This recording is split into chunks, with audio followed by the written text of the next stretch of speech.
બોલો બા, શું નામ તમારું? લીલાબેન. લીલાબેન, ક્યાંના છો? વરસોડા કહું. વરસોડા ને? હા. માણસા તાલુકો. હોવા. બરાબર.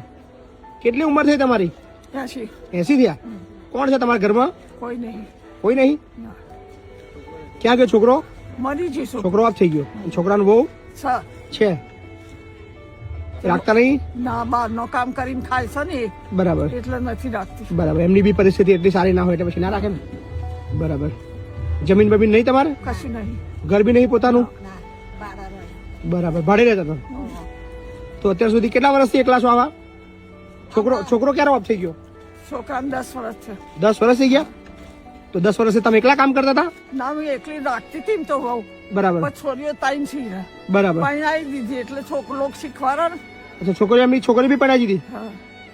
એટલે મને કાઢી મૂકી કે જા તારે જવું હોય તો. બરાબર બરાબર.